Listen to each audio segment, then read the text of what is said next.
হায়দরাবাদের বিপক্ষে ব্যাটিং করতে নেমে দিল্লির অবস্থা ছিল বেজায় খারাপ। রান করা বাদ দিয়ে একের পর এক ব্যাটসম্যান শুরু করে আসা যাওয়া। 7 ওভারে যেখানে 5 উইকেটের পতন ঘটে দিল্লির, এরপর আবার 12তম ওভারে এসে 2 জন ব্যাটসম্যানের রান নিতে গিয়ে ভুল বোঝাবুঝি। আর এ সময় দিল্লির এমন অবস্থা দেখে গ্যালারিতে বসে মজা নিচ্ছিলেন কাব্য মারান।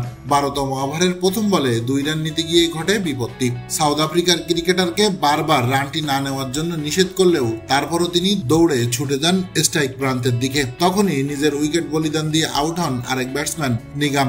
দিল্লির ব্যাটসম্যানদের এমন হাস্যকর কাণ্ড দেখে তখন মজা নিতে ভুল করেননি হায়দ্রাবাদের মালকিন কাব্য মারান। এক লাফে দাঁড়িয়ে হাত উঠিয়ে এমনই রাগী ভঙ্গিতে সেই ক্রিকেটারকে মাঠ ছাড়তে বলছিলেন। টিভি ক্যামেরায় তার প্রতিক্রিয়াটা ছিল ঠিক এরকম। কাব্য মারানের এমন কাজ দেখে হাসি থামাতে পারছিলেন না ধারাভাষ্যকেরাও। সুপার 4-এ টিকে থাকার ন্যূনতম আশাটুকু হায়দ্রাবাদের বেঁচে না থাকলেও তারপরও দলকে পূর্ণ সমর্থন করতে মাঠে এসেছেন কাব্য মারান।